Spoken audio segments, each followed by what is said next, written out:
Welcome to Can You Hold My Attention?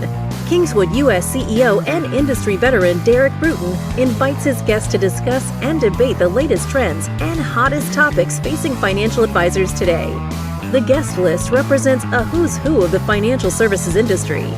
Derek's goal is to provide you with insight into how he and other leaders think about today's challenges and plan for future success. And now, let's see whether or not today's guest can hold Derek's attention.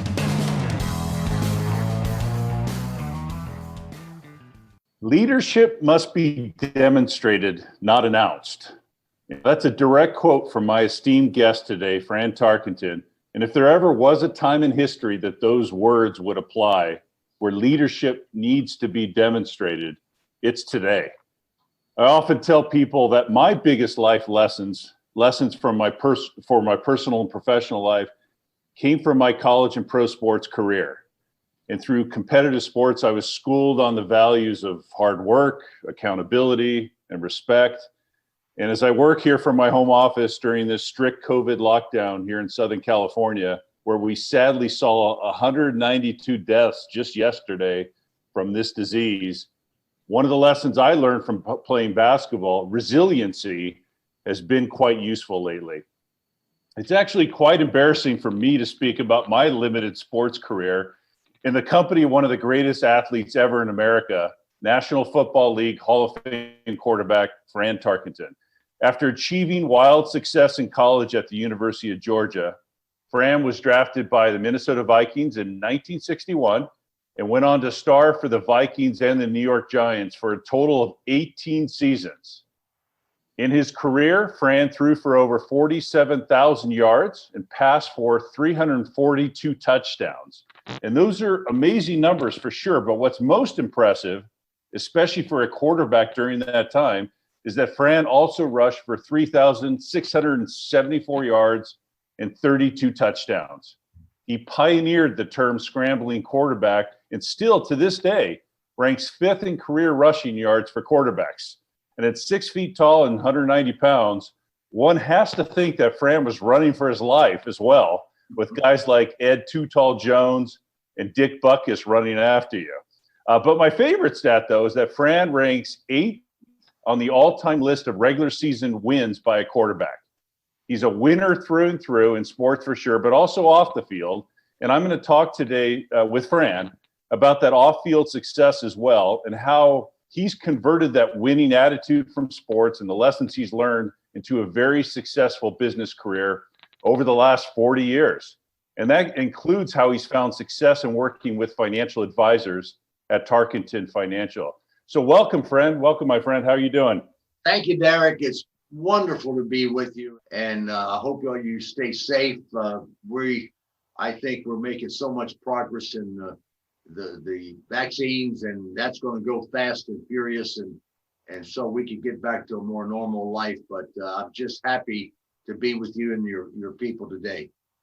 Well, thank you, Fred. Normal never sounded so good right now, I tell you. Let's talk a little bit. I want to talk a little bit about football, and then I want to get into the business side, because so many people in our audience are really interested in seeing how you converted these lessons that you learned during your pro career, your college career as well, and how that's converted into what led to your success. So, when you left football in '78, you were the all-time NFL leading passer and rusher as a quarterback in a time where your position stayed in the pocket.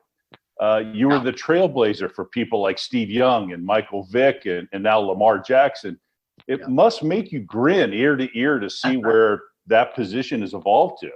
Well, what it did, it took the NFL 60 years to understand that a quarterback had a great advantage if they could run.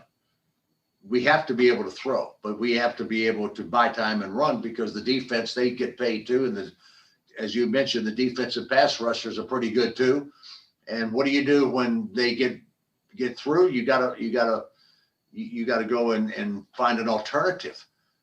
You mentioned leadership, which I find very interesting, and what everything that I've really learned in life has been through starting businesses, but also through the life lessons and leadership lessons of being a quarterback in high school and college and pro football. People say, well, what makes a great quarterback? And I think you got to have the physical qualities, but every quarterback that gets drafted in the National Football League or is signed as a free agent, they are big enough, they can throw, they're smart, they can play.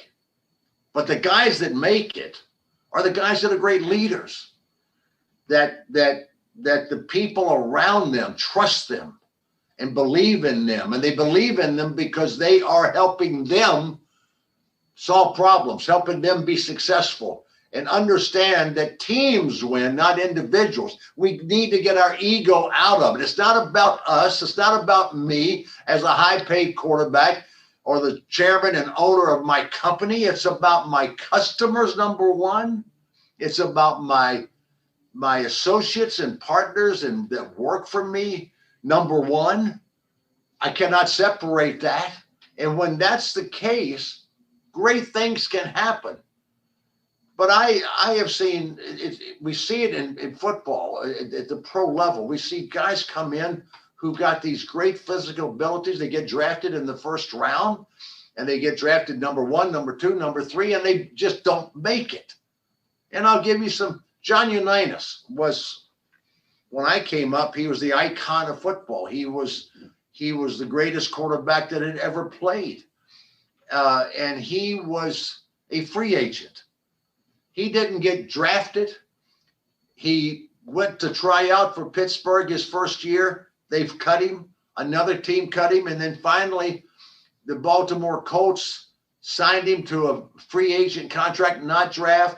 And he goes out and plays lights out ball.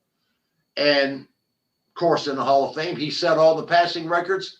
And I had the honor to break them because records are supposed to be broken. You look at Bart Starr back in that era. Wasn't a terribly physically gifted quarterback at all. Great team, great coach, so forth. But he was a great leader. I guarantee you they played hard for him. I look at the quarterbacks today and the ones that really, Peyton Manning was great. Brady is great. And they get their people involved and together. And they lead them and they coach them on the field. They coach them off the field. And the one thing they don't do, they don't embarrass their teammates. In my 18 years, I never chewed out a teammate. Oh, he missed a block. Well, do you think he tried to miss a block? He missed an assignment. Well, maybe that was our problem of not making sure he understood the assignment well. You've got to be able to win their trust. And you don't win their trust by yelling and screaming and belittling them. And leadership wins in sports. And I know that it wins in business because I've been in business all my life. When I played football, my first salary was $12,500. I made a total in 18 years. I went to 10 Pro Bowls, played in 3 of the first 11 Super Bowls, new franchise team. I made $1.2 million in 18 years. They make a lot more today. I worked every offseason. I built 24 businesses. I love my business life as much as I love that, but the principles of being a winning quarterback, leading the team, having a lot of wins is no different than leading and being a leader in the business world. Right, because leaders, I mean, you look at today in business, I mean, your customers are in football, we're the audience, right? You're playing to the audience. You're there to serve a purpose there and win. Your strategic partners are the people on the field with you, your teammates, your coaches, and it really transcends your ego and being a star quarterback. It is about leadership. What went into it's a complex role, the quarterback, right? What went into the preparation and execution of that role each week for you? Well, it's the hardest position in all sport. You're the trigger. You handle the ball every play. You've got to call the play, even though they send in the plays through their headphones. Now we call their own plays, but even today they send the plays through. But the quarterback goes up and he sees that they've got 6 people in the box, and he's got a running play call. Well, in today's game, they come up and the quarterback can change the play just like that. And if they fill the box up, he throws a pass. If they go back to a 2 deep zone, he can run the ball. And so he's got to make all these decisions. And then when he does throw the ball, he's got to come back, and he's got all these people coming at him and in his space. And then you've got chaos in the secondary, but he's got to know where everybody is, have peripheral vision. But then eventually you've got to go from this side or to this side, whichever, and decide which player you're going to throw the ball to. It's a very complex thing, and it takes tremendous preparation. And the ones that understand this, the ones that can solve the problems, the ones that can think through this, it doesn't matter what your IQ is. It matters, can you figure it out? Those are the few ones that really are great quarterbacks. And the others come in with the same physical abilities. Probably their aptitude is the same kind of brain. They just don't make it, even though they're better athletes than some of the ones that do make it. But they don't make it because they cannot solve the problem. They cannot get their hands around it. And so it's in instincts and all those things. But in business, it's not just what you learn in college. College did not prepare me to be in business. College did not prepare me to be a great quarterback. You got to understand your business. You got to understand your people. You got to understand your customer, what they want. Can you solve the customer's problem? Can you be trusted by the customer? Can you build that rapport? Can you build that relationship? Because I repeat and I repeat and repeat, it's all about the customer, and it's all about your teammates in your company. You cannot do it by yourself. And if our focus is on customer and solving problems for customer and doing the right things for customers and being honest and trustworthy, then we have a chance to be able to make it happen. It's not about tricking people. It's not about manipulating people. And it's about being authentic. And when you're authentic and they can trust you, people do business with the people that they can trust and believe in. We'll be back right after this. My practice took off in a positive way, in a direction I never thought it could. Within a couple of years, my volume of business came close to tripling. I do about 4 times the business now than before I was with Tarkenton. So I quadrupled my business. All my life, the mission of business for me is to help other people, not to make money. That's a byproduct. That culture is important for us here. The most important thing is that we help them. This is Amanda Adams, VP of Sales at Tarkenton Financial. To learn how Fran, Tarkenton, and our team can partner with you to grow your financial practice, call me today at 404-504-3104. Because at Tarkenton Financial, you're never one of many. You're one of us. Fran, you're one of the most competitive people I know. I know you more after your NFL career, just being extremely competitive in business. But you once told me a story, and I think this has a lot to do with your competitive spirit, about putting yourself in a game when you played at University of Georgia. Putting yourself, without the coach asking you to get into the game. Tell us about that. Well, I started in my high school team at 13. And we won state championships and region championships, and I was recruited by a lot of people. But I lived in Athens, Georgia, and they had a terrible program in the 50s where I came out of high school. And everybody else recruited me hard, but Georgia not so much, because they had 2 quarterbacks ahead of me that had been the number 1 and number 2 quarterbacks in the country the year before. Quarterbacks couldn't play back then in the late 50s as a freshman. You had a freshman team and you went from there. And so anyway, I played my freshman year. We played 3 games as freshmen, and we beat Clemson, we beat Georgia Tech, and we beat Auburn. We had a scrimmage against the varsity before the first game of the season. We beat the varsity 14-7 with our freshman team. So now we're ready to go play, and I go through training camp, and the coach said, "Oh, Fran, you did a great job. You worked hard in spring practice, and we're gonna redshirt you." I said, "No, you're not. You can redshirt me, but I'm going to get out of here in 4 years, so I'll be gone." That's a great attitude. We get to the fall, we have practice in August, and I'm the 3rd string quarterback, but I have to learn all the plays. And we go out to Austin, Texas to play the Texas Longhorns. in Austin, Texas, and Darrell Royal, the great coach, was there. And we go out, and I learned all the plays, and I prepared myself. And the quarterback that we started was Charlie Britt, one of those guys I mentioned. We played for 2.5 quarters, and they were up 7 to nothing. And we did not have a first down in 2.5 quarters. And so they punted to our team, and our guy fair catches the punt on the 5-yard line. I'm standing next to the coach. I always stood next to the coach, high school, college, pro ball, because I want to see what's going on. And I'm ragging on him. You need to put me in. I can do better. I can get us a first down. I can get us a touchdown. Everything I could do, but he ignored me. So the punt happens, fair catch. I look over on the bench, and the quarterback, Charlie Britt, who was playing, was still on the bench. I bolted onto the field. No, the coach didn't put me in. I ran onto the field, got to the 5-yard line, and my teammate, "What are you doing here?" I said, "Forget that. We're gonna make this work. We're gonna score a touchdown." We were on our own 20-yard line, 15-yard line, somewhere, and we had 21 plays to get to the other end of the field. It was now second or third down. I scrambled out, and I made a pass and completed to one of our ends, and we went 7-6. The place went crazy.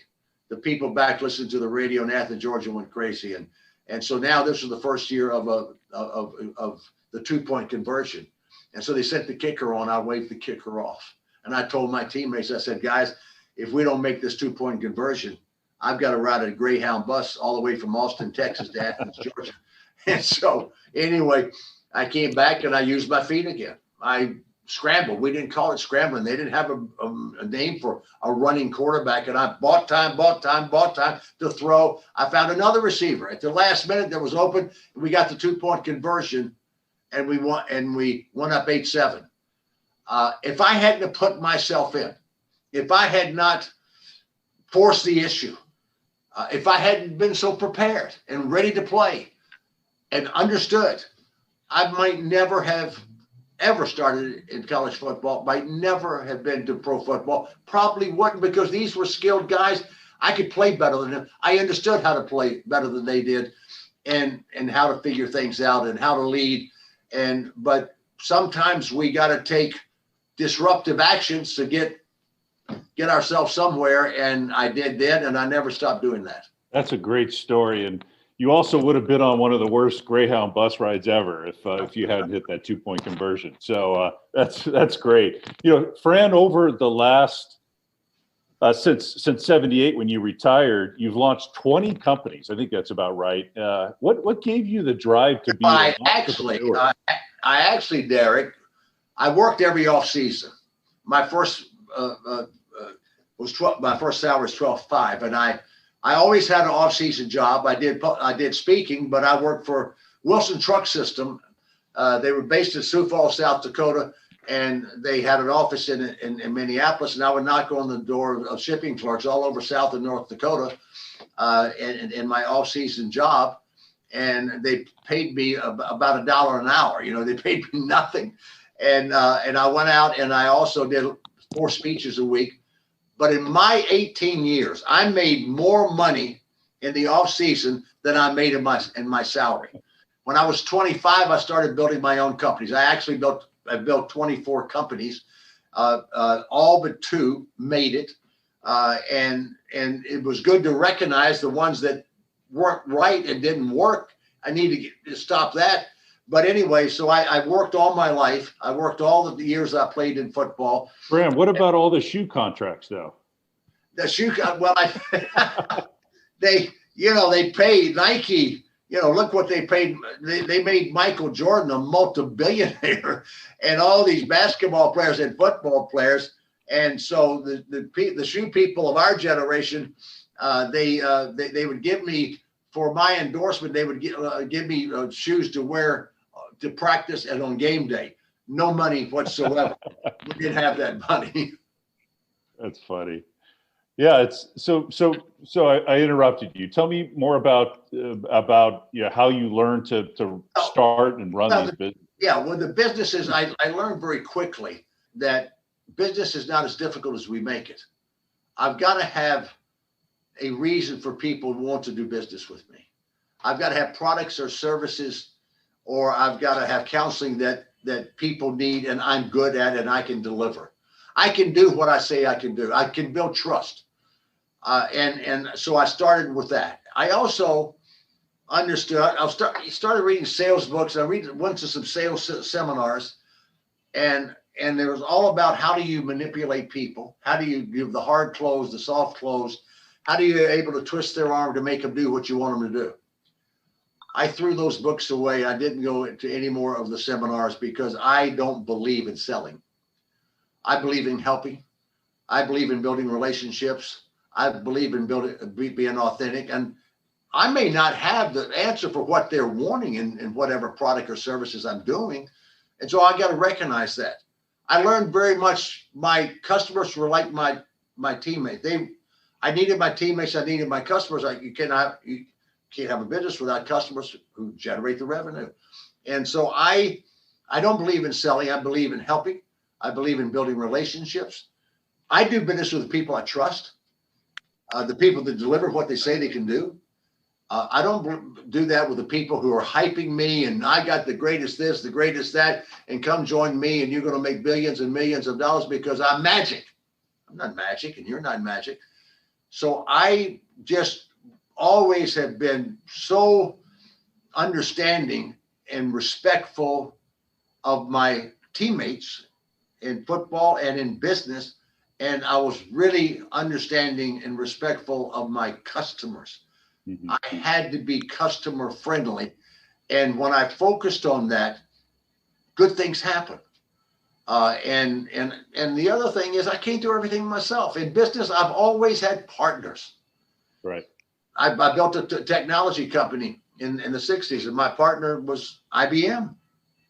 I had a little technology company that we'd taken out of bankruptcy, and we couldn't make it work. And so my chief technical officer, who was my only technical officer, said, "Well," I said, "We're going broke here. I'm running out of money." He said, "We need a partner." I said, "What kind of partner?" This is 1982. He said, "IBM." IBM was all the FANG stocks put together. It was the Lord of Lords, King of Kings. If it weren't for IBM, there's no Intel. If there's no IBM, there's no Microsoft. And so I called John Akers, the chairman of IBM. And I said, and I didn't know him. So he gets on the phone and said, "John, I apologize for the call." I said, I played football. I know you played football. I did this. And I said, "I've got this technology and here's what it is." And and my technical officer, who's the only person there, he tells me that we need to have a partnership with you. I said, "We did $2 million of revenue last year and lost money. I imagine you did a little bit more than that. And I don't think there's any way in the world we have anything that you need." And he's laughing. And so he said, "What can I do for you?" I said, "If I could arrange a meeting with a couple of your people, I'll fly up there and meet with them at your offices and da-da-da-da-da." And he said, "Sure." And so I get my technical officer, I fly up to White Plains, New York, and I go to the IBM offices, and they've got about 20 guys in IBM blue. And I know they don't want to be there, so I brought 20 footballs. And I brought a stopwatch, and I came in there, and I know they're saying, "What in the world am I wasting my time being with this ex-quarterback who knows nothing about technology?" And we're so successful. So I went in there, and I told them, I said, "I know you don't want to be here.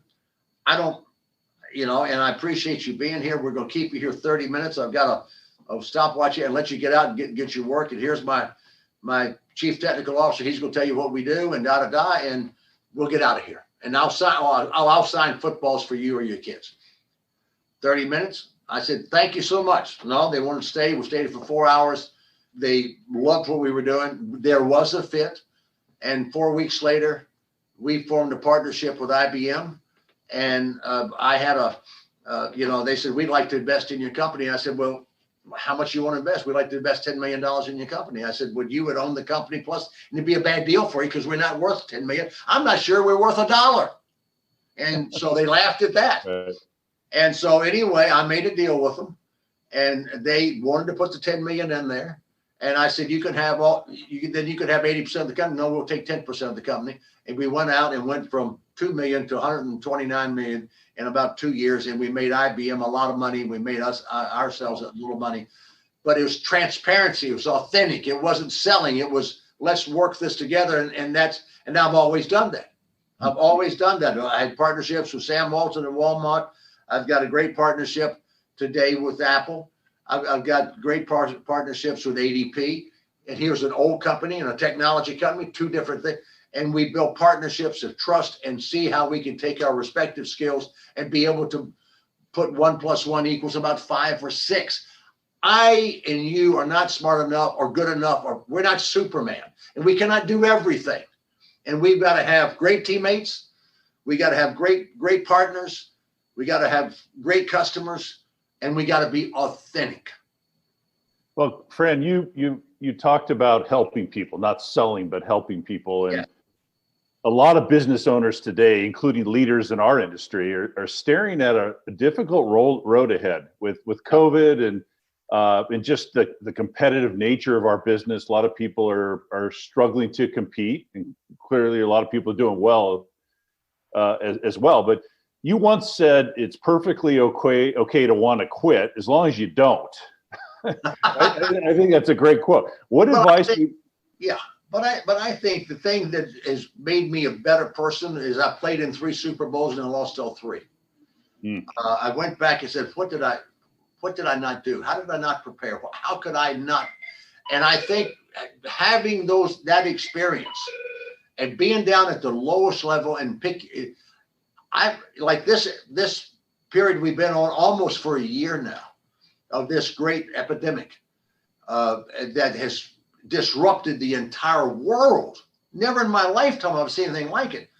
But when we have this kind of situation, that gives us the greatest opportunity to go and get better, to get more efficient, and to go and gain market share, because so many people are poor, pitiful me. I've got all this and the world's falling apart and I'm worried about getting sick and my family getting sick and I'm not able to go to my office. And so what we've done is come out of this thing.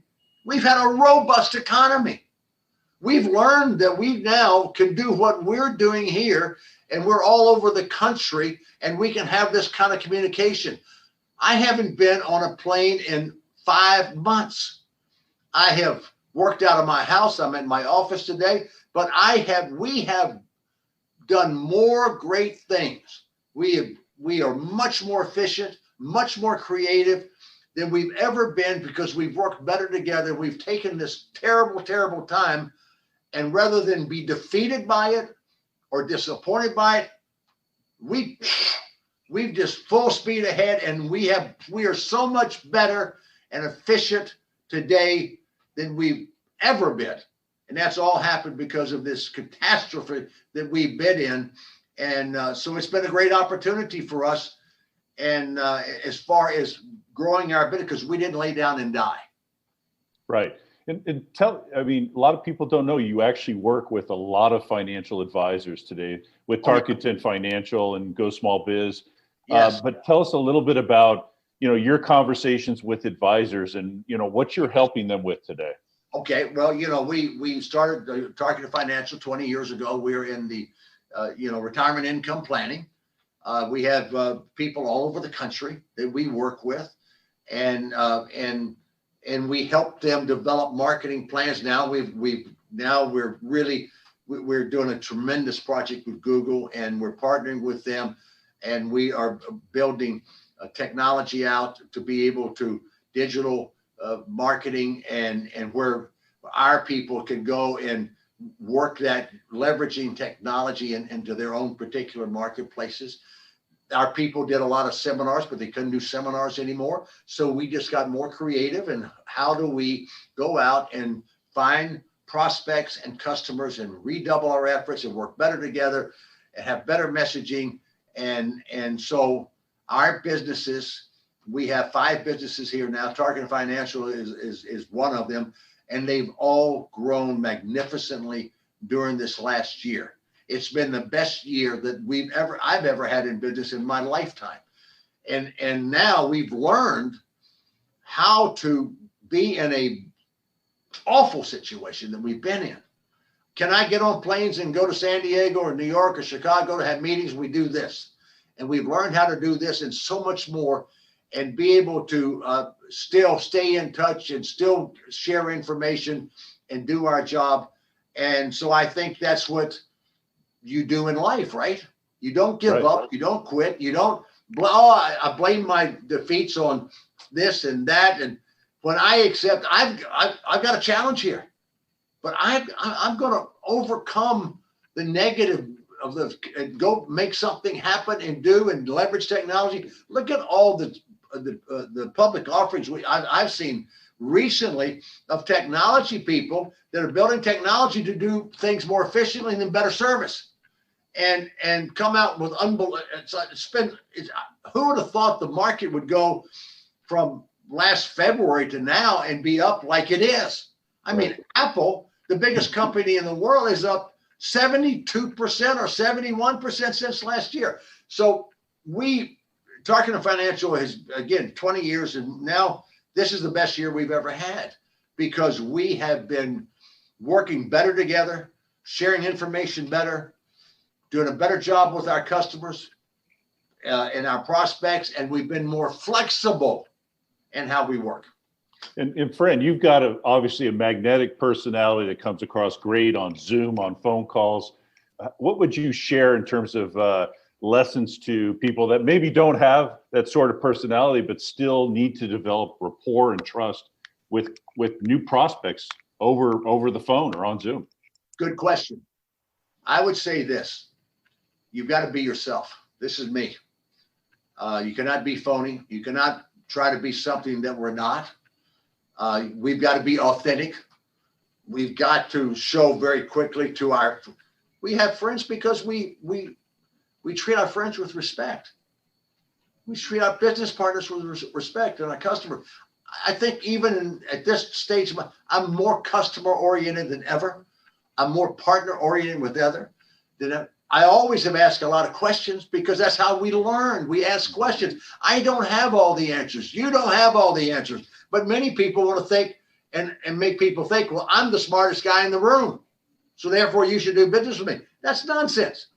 So I think in this horrible, catastrophic 8 or 9 months that we've had, when we've lost so many lives of our friends and family members through this terrible virus, but those of us who are left to here, it is our duty to go out and not sit down and die, but go out and serve and help and grow our businesses.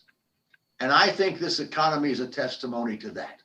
It's unbelievable. Now, we've got places like hotels, that's a bad, restaurants, airlines. They really had really big challenges, and it hasn't been as good for them. But they will come through this, the ones that think like we're talking here. But I think we're the near future, the future going farther beyond that, I think is phenomenal, because I think we've opened up a whole new world of opportunity driven by technology. Here I am, almost 81. Everything we do here is technology driven. Is it not human driven too? It's human driven too with technology. You cannot leave that out. But we've got to be more efficient and find better ways to serve our customers. And I think many companies have been able to do that. Fran, you don't just sound wildly optimistic. You sound like you're having a lot of fun too. Well, when I don't have the burden of thinking that I've got to be the smartest guy in the room, or that the burden of I've got all the answers, which I don't, and neither does anybody else, and the joy of knowing that we can be better, we can be more efficient. And now this is the greatest business time in the history of this country. Our opportunities beyond. Everybody wants to come here and be here, but we want to be able to help these people in whatever way we can. And most of you people out there, financial services, most people don't understand. They weren't taught financial services. stock market investment strategies in their colleges. And now they need your help. Right. They need to trust you and believe you, and you need to be prepared to be able to, and I need to be there to be able to not sell them, but help them, serve them, talk, ask them questions, listen to them. And maybe you don't have the solution for them. Wow, really? Yeah, maybe not. And maybe you send them down to Ralph. And so Right. it's just, and I think the authenticity and the energy that we bring to it. And again, I cannot be like Ralph or Billy Bob. I've got to be myself. We all have to be ourselves. If we can be ourselves and be authentic, we will be well received. If we're trying to be somewhere else, like someone else, you can't. Vince Lombardi's assistants never were great coaches. Same thing with Nick Saban, a good friend of mine who's up at Lake Burton, my lake with me, and he's got maybe over his career 20 head coaches around the country. He has never lost to one of his coaches, and so it's just the authenticity, and keep working at it, and build your team, and customers are first. Fran, this has been awesome. This has been great. Last question for you, and this one comes from my dad, who's about 20 minutes from you. And he's a massive Fran Tarkenton fan, and he asked me for your top picks for the following: the best player you ever played with or against, and secondly, the meanest and nastiest player you were ever on the field with. The best player I ever played against was Gino Marchetti. Went to the University of San Francisco, big Italian guy, died a couple of years ago, was the defensive captain and in for the then Baltimore Colts, and he was just absolutely phenomenal. Now, there were a lot of great players, Merlin Olsen, Deacon Jones of my era and so forth. But he was the best player I've ever known. And the other question was what now? The meanest and nastiest. The meanest and nastiest was Mean Joe Green. And Mean Joe Green was a physical freak. He came to Pittsburgh in the 60s when Pittsburgh was terrible. They hadn't won anything since they came into the league in the 40s and 50s and the 60s. And he came in there, and he was one of the biggest men in football at that time. He was maybe 6'5", 275, 280. There was no steroids back then. There was no performance-enhancing drugs. There was no weightlifting programs. And so he came and played against me as a rookie, and we're playing in New York. And he's been chasing me all over the place. And so he tells this story to my grandchildren at the Hall of Fame about a few years ago. And he said, "Let me tell you about your grandpa. I was running and chasing him around Yankee Stadium, and I never could get him. And he would always say to me, 'You miss me? You miss me. You can't catch me. Mean Joe, you just don't have, I'm just gigging him all day.' And finally, he said, 'Your dad ran down the field and went to the sidelines, and then I was about to just take his head off, but he ran out of bounds. And I still tackled him out of bounds and knocked his helmet off. I was afraid I'd taken his head with his helmet.' And he said, 'And what happened? Your dad was laughing at me because the referee came over and kicked me, Mean Joe Green, out of the game.' But Mean Joe was a dangerous man. He was truly aggressive. He was so strong and so fast. And he's a now great grandpa, and he is like a sissy grandpa now, not like he was when he played. Yeah, that's a great story, Fran. Well, hey, thank you so much for your time today, for the lessons, for the leadership lessons in particular. I know our audience very much enjoyed this. I'm sure we'll see each other again soon, my friend. Same to all of you. Thank you very much. All right. Thank you.